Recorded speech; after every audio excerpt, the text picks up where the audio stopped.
I don't support Trackside as currently proposed. I'm a big believer in zoning, and I'm a big believer in respecting the current zoning, and then if we are to change zoning, it's done in a comprehensive, thoughtful way. What we have proposed right now, well, I think they met last night and they might be revising their proposal, but up until a couple days ago, the Trackside proposal was for a fairly tall 6-story building in a neighborhood of 1- and 2-story buildings.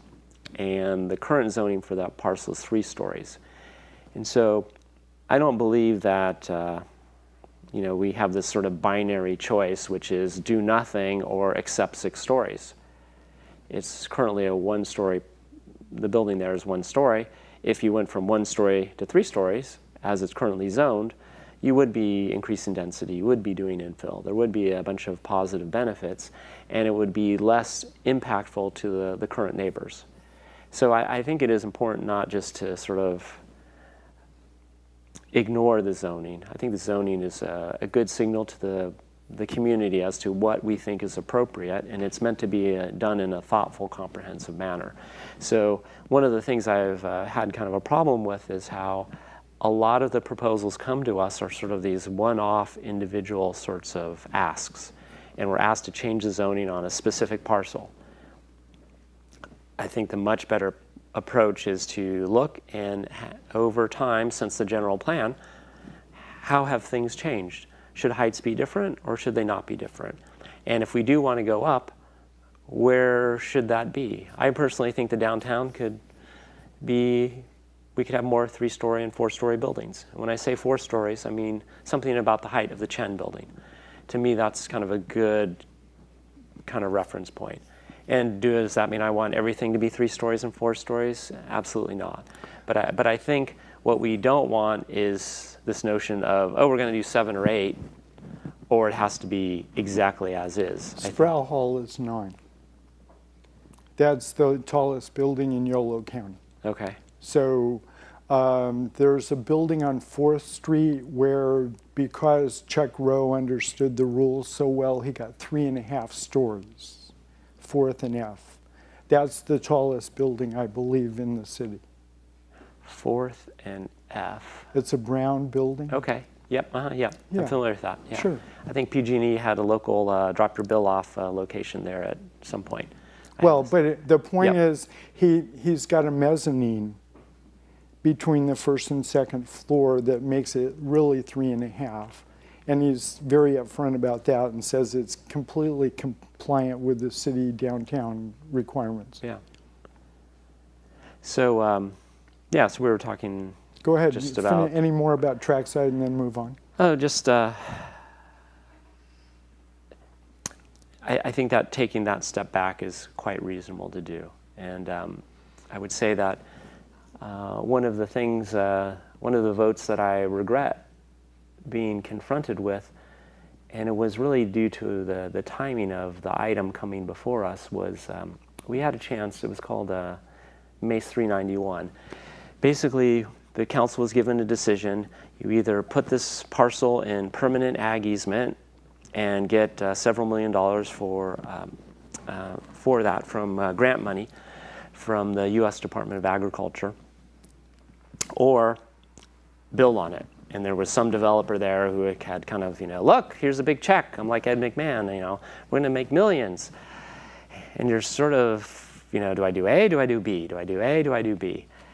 And we literally, I asked for more time. I said, can't we have a little more time to evaluate this? And no, we have to decide by Friday. And this is the only council meeting we can have before Friday. And if we don't decide, we're going to lose the money from the USDA from putting into ag easement. So there's this time pressure. That's kind of ridiculous.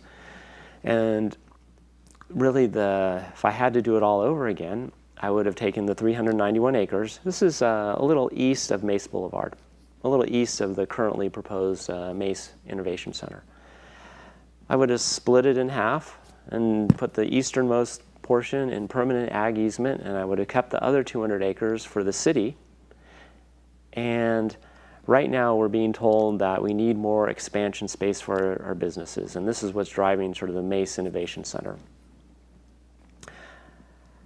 Well, one of the things that I think the residents are rightfully skeptical or suspicious of is sort of, promises of developers.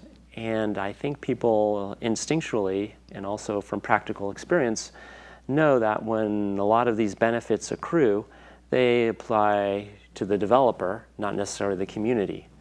So we had the cannery development. I believe that ConAgro walked away with big bags of money and went off to their headquarters and left the citizens of Davis just to deal with the current cannery project.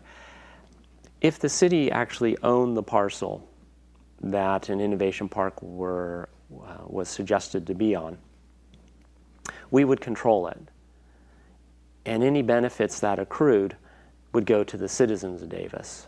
The way it is now is we have private landowners who come before the council and will eventually perhaps go before the voters, and they ask us to change the designation of the land from ag to residential or ag towards commercial, and there is a vast increase in the value of that property with the change of the zoning designation. That increase in value goes to the developer. Whereas if the city had that parcel, and the city is not exempt from Measure JR, if the city went and said, hey, should we change the zoning of this from ag to commercial? When that land value goes up, that's part of the city, and it benefits all the community. It benefits everyone who lives here in terms of the increase in value. And the city is the one in the driver's seat, so when the developer starts to tilt off in a direction that we don't like, we have full control. And so I'm not sure exactly how we got on this topic, but that is one vote that I really feel like that was a missed opportunity, because a lot of my concern about the presently proposed Mace Ranch Innovation Center has to do with not knowing how things are going to unfold over the next 10 to 20 years. And if the city had actually owned that parcel, we would do what, I would hope that we would do what we think is best for the community, and the community would share in the increased value and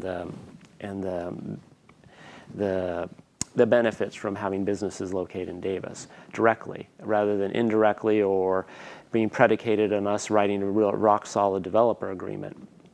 So, right now you have to write an excellent developer agreement to anticipate what might happen 10 to 20 years down the line, whereas if the city owns the parcel, hey, we're in control.